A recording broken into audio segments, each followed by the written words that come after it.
I'm Zach, and you made a wrong turn a while back because you ended up in one of my strange corners of thought. Today, we're going to talk about what is arguably the original sin of America. I say arguably because you might have heard from some people that try to minimize the influence of slavery in America or the unique characteristics of US-based slavery. So today we're going to respond to two videos by prominent conservatives. One is Candace Owens, who made a short video on slavery for PragerU, and the other one is Ben Shapiro. After watching their videos, we're going to come to a couple conclusions. One is that they kind of attempt to minimize slavery's importance in the United States. And two, they fail to see the unique characteristics of American slavery that separates it from other forms of slavery. And that is race. In the Americas, people were enslaved exclusively based on one's race, a word that didn't exist in its modern form as denoting an objective, scientific, biological quality prior to the Enlightenment. And race is a word that generally refers to a hierarchical categorization based primarily on skin color, physiognomy, hair texture, and things like that. Before we continue, let's define what we mean by a slave. A person is enslaved if they are forced to work for and obey another without pay and is considered to be their property. An enslaved person is often not legally considered a person and has no rights besides those pretermitted by the person who owns them. Though different peoples throughout the world have treated this question of personhood and civil rights differently. For example, in the Islamic world, enslavers, in theory, were expected to treat their slaves fairly, and an enslaver who was too cruel, in some cases, could be forced to manumit or free the enslaved person. Finally, an enslaved person has no expectation of eventually being free, contrary to indentured servants, where the servitude is, in theory, for a fixed time. Let's jump right into this. We're going to start with Candace Owens and PragerU. And away we go. And now for a brief history of slavery. Here's the first thing you need to know. Slavery was not invented by white people. It did not start in 1619 when the first slaves came to Jamestown. It existed before then. That's correct. White people did not invent slavery, and they didn't even invent slavery in the Americas. Slavery had existed in the Americas thousands of years prior to Christopher Columbus getting lost and ending up in the Caribbean. In fact, white people didn't even really exist back then. The concept of whiteness didn't exist in the way that we understand it today. So people from Europe would not have primarily identified as white. They would have most likely identified with their nation of origin and possibly their ethnicity before, anything like I'm a white person. Christopher Columbus did not identify as a white person because this concept of whiteness didn't exist then.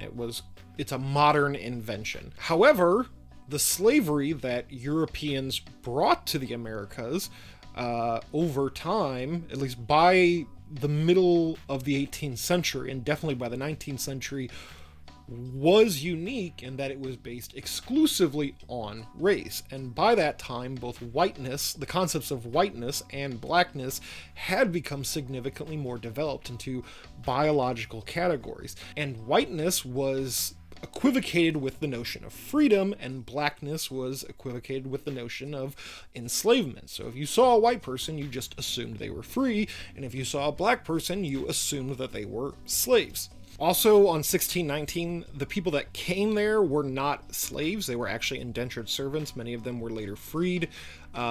Typically, in the mid-Atlantic slave trade, during the early 17th century, if you came to colonial North America, you were coming as an indentured servant. But if you went to the Caribbean or Brazil, you were enslaved. So the first people that came in 1619 were not slaves, they were indentured servants. It did not start in 1492 when Columbus discovered the New World. In fact, when the intrepid explorer landed in the Bahamas, the native Taino tribe hoped that he would help them defeat their aggressive neighbors, the Caribs. The Caribs enslaved the Taino and, on occasion, served them for dinner. On all of that, the PragerU actually puts a citation on where they get this information from, and the citation doesn't actually say that the Taino were explicitly asking Christopher Columbus to help them with their neighbors. The article that they're referring to actually just describes the different people that lived in the Caribbean at that time. The Taino lived in the Greater Antilles, the Bahamas, and the other northernmost islands of the Caribbean, while the people that are considered more warlike lived in the Lesser Antilles.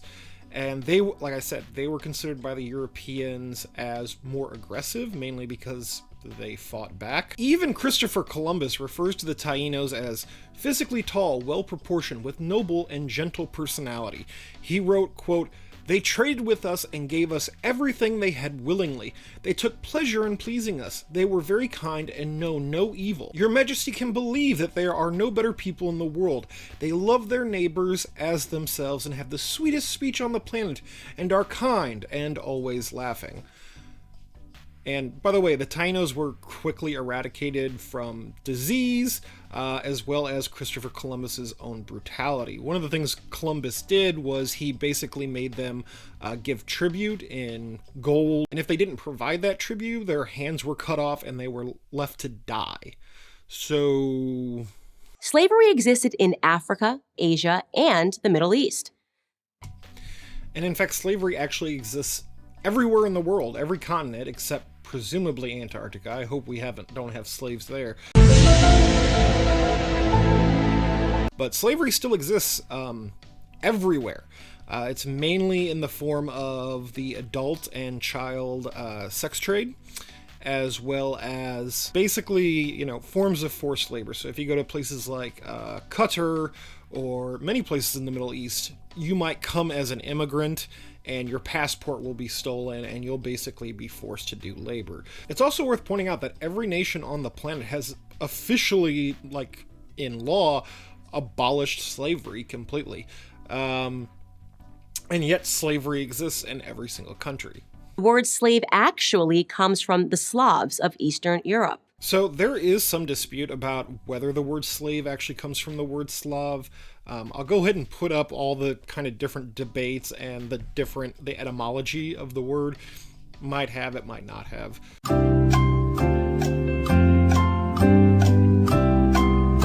Millions of them, all white by the way, were captured and enslaved by Muslims in the 9th century and later by the Ottoman Turks. That is 100% true. Though they actually referred to Slavs, Persians, not as white, but as red. The Arabs actually considered themselves white. Slavery existed when the Roman Empire controlled the Mediterranean and most of Europe from the 1st through the 5th centuries. Slavery existed when Alexander the Great conquered Persia in the 4th century BC. It was so common that Aristotle simply considered it natural. The slave master model was just how the world operated in the great philosopher's day. Yeah, I mean, Aristotle absolutely believed that certain people were naturally predisposed to be slaves. That's completely true. He also believed in a climate model of peoples, where people who lived like in Greece were seen to have better temperaments, but people that lived in more extreme environments were considered inferior or barbarians. Though to be clear, Greeks enslaved each other. They didn't just enslave non-Greeks as well. Slavery existed during the time of the ancient Egyptians 5,000 years ago. As far back as we can go in human history, we find slavery. As renowned historian John Steele Gordon notes from time immemorial, slaves were a major item of commerce. As much as a third of the population of the ancient world was enslaved. Here's the second thing you need to know. White people were the first to formally put an end to slavery. In 1833, Britain was the first country in the history of the world to pass a Slavery Abolition Act. They were quickly followed by France, who in 1848 abolished slavery in her many colonies. So I'm assuming she's talking about when they finally for sure abolished slavery. France actually abolished slavery in, I want to say, 1794, 1795 during the First Republic. Napoleon brought it back in the colonies, and it kind of went back and forth until finally in 1848 it was fully abolished. But the first country to actually abolished slavery was Haiti during the Haitian Revolution. The Haitian Revolution happened between 1791 and 1804. So by 1804, they had successfully abolished slavery. Then, of course, came the 13th Amendment in the United States Constitution. After centuries of human slavery, white men led the world in putting an end to the abhorrent practice. But when they talk about white men were the ones who ended slavery, they were also kind of the ones that started the mid-Atlantic slave trade. So it's kind of like, oh, I burned down your house, but I also put the fire out, so it's okay, right? You could really say that they kind of had an obligation to end slavery after starting the mid-Atlantic slave trade. Not all slavery, but a specific type of slavery in a specific area. The 300,000 Union soldiers, overwhelmingly white, who died during the Civil War. There were also overwhelmingly more white people in the United States at the time, and obviously in Europe. So it makes sense that if you're fighting against slavery, they would be the majority of the people that were involved in it. Now, am I saying that this makes white people better than anyone else? Of course not. My purpose here is to simply tell the truth, and the truth is that human history is complicated. No. That is true. Human history is very complicated. Yet today we are never told to consider the murderous Persian Empire or the cannibalism of indigenous tribes of North and South America or the heinous actions under the imperialistic Muslim, Chinese, Mongol, or Japanese empires, to name just a few. Yeah, and the reason is because when we're talking about slavery in the Americas or slavery in the United States, it doesn't make a ton of sense to bring in Chinese slavery in China, or Mongolian slavery, or, it could make a little sense to bring up Arab slavery because that was related to the beginning of the mid-Atlantic slave trade, but it didn't continue to be the primary or dominating factor in it. And so that's why you don't always hear about it, because it's not relevant when you're talking about slavery in a specific area, like the United States. Instead, we're told that slavery is a white phenomenon. I've never been told that, but okay. And like all persistent lies, this lie spawns a bunch of other lies. On social media, I come across extraordinary depictions about how Africans lived like pharaohs before Europeans came and laid waste to their paradise. I wish any of this were true, but it's not. It's a fantasy. There were a lot of Europeans in the 16th and 17th century, that would write travelers' documents, and they would describe many African civilizations as, they always were inferior to Europeans, but as rivaling them. Fantasy. The truth is that Africans were sold into slavery by other black Africans, and in many cases, sold for items as trivial as gin and mirrors. So the transatlantic slave trade began around 1500 with the discovery by Europeans of the Americas. During its 400-year reign, between 12.1 and 12.8 million Africans were kidnapped to the Americas. Another 1.2 to 2.4 million kidnapped Africans did not survive the Middle Passage to the Americas and died chained underneath the decks of ships or were thrown overboard. European slave traders bought Africans from other Africans and transported them to the Americas. Typically throughout the world, the major things that led to a person being enslaved were crime, debt, and most significantly, war, and this was no different in Africa. Armed conflict in Africa provided the largest contingents of enslaved people from West Africa to the Americas. However, what Candace Owens is saying is those cases were the exception. The Europeans normally only traded the best goods, gun and powder, for slaves, refusing to trade such items for anything less. Doesn't mean it didn't occasionally happen, but the overwhelming majority of Europeans only bought slaves using military weapons. Quote, "This policy was firmly applied all along the coast, and it locked the Africans into a terrible vicious cycle. If a party acquired superior weapons, its potential rivals would have to do the same to avoid becoming its next victims. This meant getting and selling men, women, and children to secure arms in order to protect one's population from enslavement. Weapons and ammunition were exclusively sold to the rulers, not the peasants, because the trade companies wanted to ensure that the latter could not defend themselves and thus become easy prey. This is from a book called Servants of Allah. And again, this is just kind of the classic divide and conquer strategy that we see all over the world. Europeans didn't invent it, but it was the main policy that drove the transatlantic slave trade. Whites didn't go into the interior and round up the natives. They waited on the coast for their black partners to bring them black bodies. Yep, that's absolutely true. The main reason they didn't go inland was because they were afraid of disease.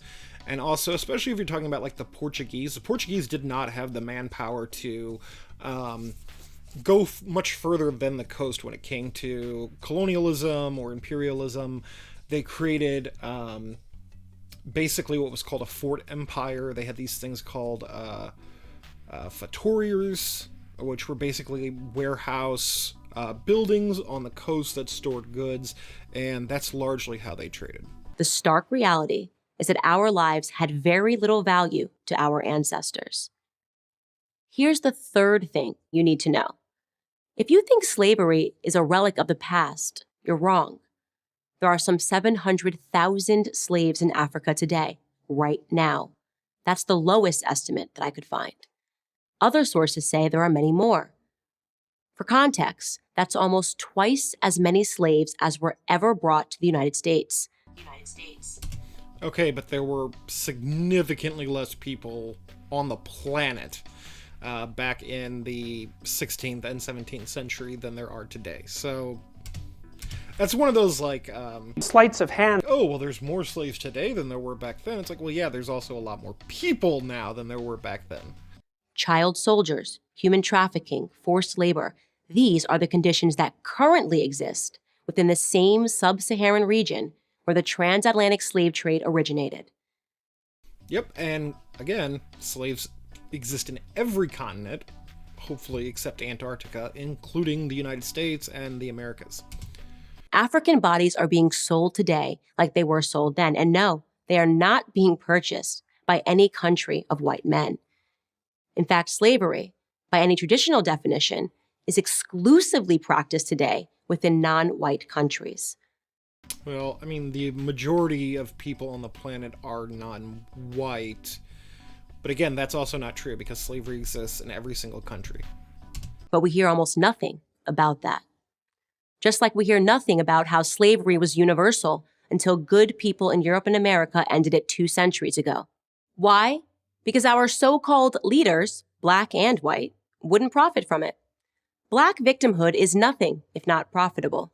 It elects politicians and funds racial grievance groups. And if Black Americans began to view themselves as partners in the American dream, if we embraced the patriotic spirit that holds all men are created equal, the patriotic spirit that is our real heritage, then the race hustlers would soon be out of business. And who wants that? I'm Candace Owens, author of Blackout for Prager University. Alright, so that was Candace Owens. Now let's look at Ben Shapiro's video on the same subject. Was America founded on slavery? One of the most uttered myths regarding the United States is that it was founded on slavery. This statement is used to justify everything from affirmative action to federal transfer payments to low-income minorities. It's used as a scapegoat for elevated levels of black crime and for black educational underperformance. It is also a wild overstatement.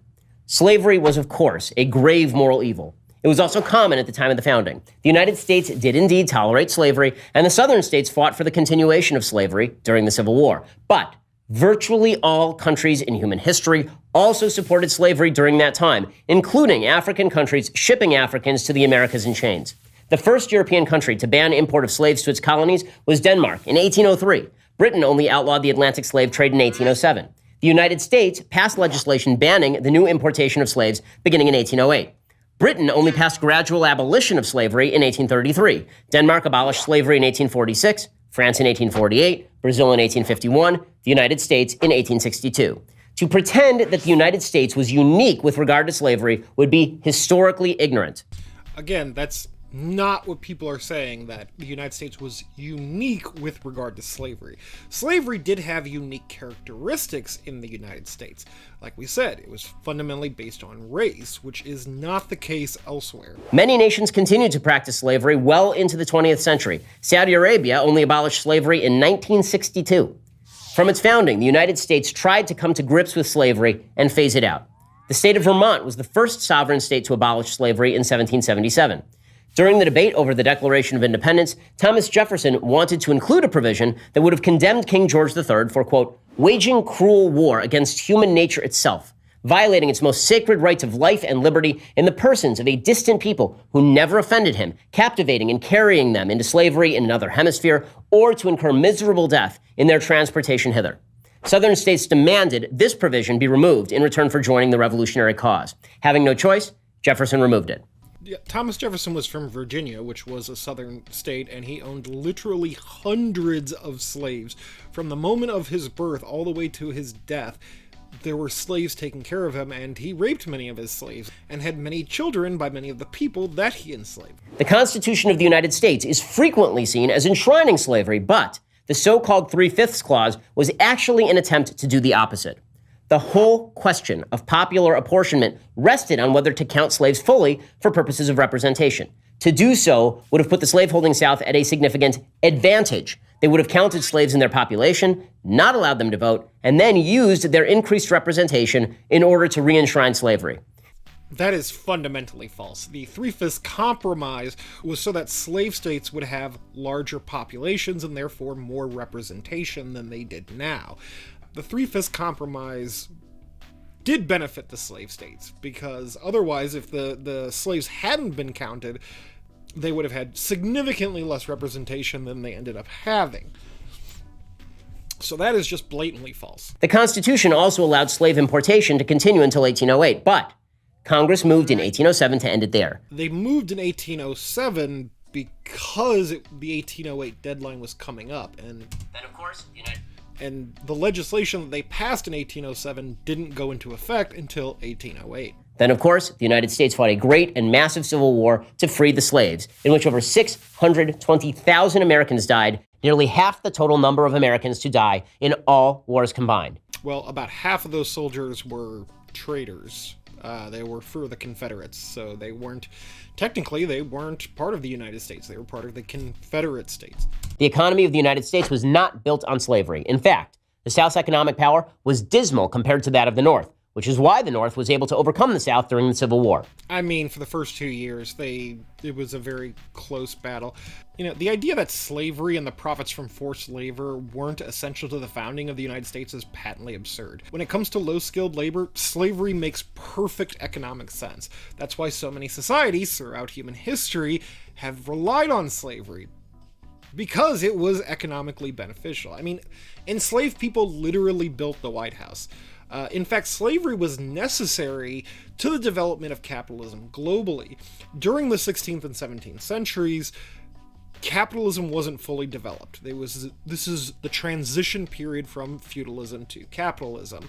During this period, feudalism could no longer reproduce itself, but neither could capitalism. In order for the capitalist class to acquire the wealth needed for capitalism to reproduce itself naturally, it required what is called primitive accumulation.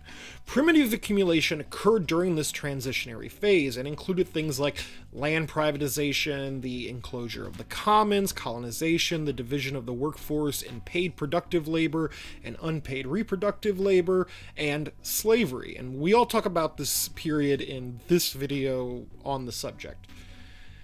And it was not just the land stolen or the absolute labor expropriated that created the foundations of capitalism, but it was also the knowledge of the best methods to maximize profit. According to philosopher Silvia Federici, the plantation system was crucial for capitalist development, not only because of the immense amount of surplus labor that was accumulated from it, but because it set a model of labor management, export-oriented production, economic integration, and international division of labor that have since become paradigmatic for capitalist class relations. With its immense concentration of workers and its captive labor force uprooted from its homeland, unable to rely on local support, the plantation prefigured not only the factory, but also the later use of immigration and globalization to cut the cost of labor. In particular, the plantation was a key step in the formation of an international division of labor that, through the production of consumer goods, integrated the work of slaves into the reproduction of the European workforce, while keeping enslaved and wage workers geographically and socially divided. So the knowledge and the power that comes with it, because knowledge is power, allowed capitalism to find its origins in the New World. And it guaranteed capitalism's ultimate triumph by the 19th century, including in the United States. So no, America wasn't founded on slavery. It was founded in spite of slavery, and we fought the bloodiest war in American history to end it. Race is a concept that has continued to exist long after slavery, and still influences the United States today. Ignoring or minimizing slavery's impact on racial hierarchies today amounts to historical revisionism. And that's why race-based slavery is unique from other forms of slavery. If you like this video, drop a like. If you didn't like this video, subscribe so you can see more videos. Leave a comment. Feel free to stalk me on Instagram, become a patron on Patreon, however your precious attention self-identifies. And I'll see you the next time you make a wrong turn in one of my strange corners of thought. Bye.